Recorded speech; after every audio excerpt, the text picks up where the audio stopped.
This report of Group 14, the people of the Philippines plaintiff Phil versus Gilbert Salameda accused appellant GR number 183656 September 4, 2009. Fact of the case, no?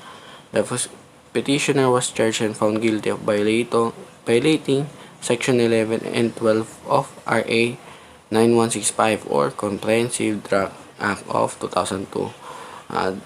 On September 14, 2003, the desk officer of Precinct 1 of Makati City received phone call from concerned citizens reporting ongoing possession. Barangay Tejeros, Makati City, acting on the report of police operative proceed to report address. So, may nag-report sa Makati Precinct na 1 of Makati City na may possession daw dito sa lugar ng barangay ng Tejeros, no? Agad-agad to nirespondihan nila SPO De Guzman na nakita nga nila na gumagamit nga si Salameda na caught in the act na gumagamit si Salameda at agad-agad itong pinasok ng mga kapulisan kasama dito si SPO 2 De Guzman at nahuli sa kanya ang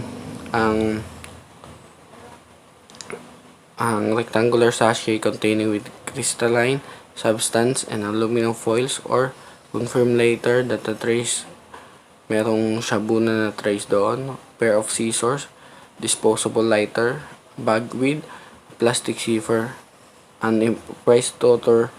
Petitioner and co-accused were found guilty of the crime charged before the RTC of Makati City. Dito sa issue, inakusahan ng petitioner na ang mga item na nakumpiska mula sa isang hinihingi nila ang gumagamit ng pinagbabawan na gamot na si Villaflor ay mula sa kanya ay nabigo sa prosecution na patunay na pagkakaroon ng illegal na droga na binibintang sa kanya. Para sa estado, ang mga Concerned Office of the Solicitor General ay may agreement na ang mga testimony nila P.O.T. De Guzman at P.O.T. De Quia ay halos pare-parehas sila ng mga sinasabi. Bilang karagdagan, ang walang bisa ng pag-aresto na isinagawa sa ng mga pulisya ay wasto bilang ang petitioner ay si Villaflor ay nahuli na nangangamoy shabu at hindi lang doon hindi sapat yun na ebidensya para siya ay akusahan na gumagamit talaga na illegal drug or pinagbabawan na gamot. Sabi dito, ang pagkakaroon ng isang kinokontrol na gamot para sa paglabag na ito, ang mga gamot na mismo ay karaniwang ang tanging tunay na katibayan na magkakaroon ang pulisya at pag-uusig. Ang petitioner kasi ay nagreklamo o nag-apela na mali ang paghuli sa kanya ng mga pulis. Hindi rin tama ang paghuli dahil wala naman daw itong warrant. Ngunit kulang siya sa merits o katibayan. At di niya agad ito sinabi nung una pa lamang mula sa arraignment. At ito ay hindi pinaniwalaan ng korte hanggang sa Korte Suprema dahil nasasaad din sa sinabi ng mga pulis at tamang ebidensya na huli sa akto o corpus delicto na caught on the act siya. Pagbukas pala ng pinto, nakita agad siya na may sinisingot at may umuusok at may mga paraphernalia sa kanya at sa kanyang kama. Nagpapatunay lamang na gumagamit siya sa oras na yun. Hindi na kailangan pa na gumamit pa ng warrant of arrest dahil kita na sa akto. Nasabi yan sa Section 5 o Rule 113 arrest, paragraph 1A na committing, attempting o tapos na nakita ay pwede nang habang ginagawa yung krami pwedeng hulihin. Ngayon, sa at yung mga oras na yun ay di na kaya agad na magpe-prepare pa ng warrant of arrest dahil ito ay bandang madaling araw naganap. Rulings of court. Wherefore, premises consider that the Court of Appeals decision resolution dated March 18, 2008 and July 15, 2008, respectively in Court of Appeals GRCR number 30061 are affirmed with the modification that in criminal case number 033560, petitioner Gilbert Zalameda is sentenced to suffer the indeterminate penalty of 6 months and 1 day as minimum to 2 years and 7 months as maximum. The Court of Appeals decision finding the petitioner guilty of violation of Section 11, Republic Act number 9165 criminal case. Number 033559 is affirmed in all aspects. Sabi dito, si Gilbert Zalameda daw ay nasentensya ng indeterminate sentence na ang penalty ay 6 months and 1 day as minimum to 2 years and 7 months. Napag-alaman na guilty sa Republic Act 9165 tungkol sa drugs. Sabi naman dito sa RTC, in its decision on February 8, 2006, convicted the petitioner and Bella Flor of the crimes charged are sentenced them as follows. 37. 1.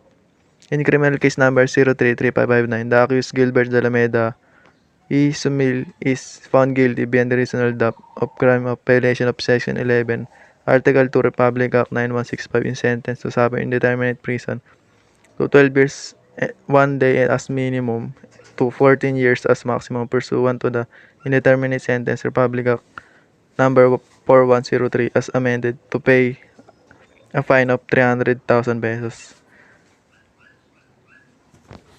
Sabi dito sa RTC na si Gilbert daw ay nasentensya ng 12 years 1 day as minimum tapos 14 years as maximum.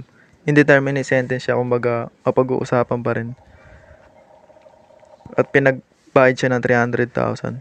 In criminal case number 033560, the accused Gilbert Zalameda Ismail and accused Albert Villapor A. Huerte are found guilty beyond reasonable doubt of the crime of violation of Section 12, Article 2, Republic Act number 9165 are sentenced to suffer the indeterminate sentence of 4 months and 1 day as minimum to 2 years. To 2 years, 7 months as maximum. And to fine 10,000 pesos. Si Gilbert Zalameda at Albert Villapor na pag-alaman na guilty sila sa 9165. Kumbaga nasentensyahan sila ng 4 months and 1 day as minimum to 2 years and 7 months as maximum. At pinagbayad sila ng 10,000 pesos. Dangerous drugs under Section 11 of RA number 9165. Ito yung kahit na sinong tao na nahuli na may dalang drugs during ng party or gathering or meeting, basta at least 2 person. Section 12.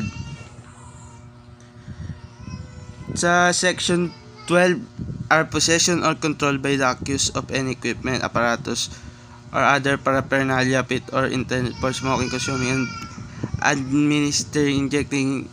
Sa Section 12, ito yung pag gamit ng equipment like apparatus, paraphernalia tulad ng foil or tutor, mga ganon.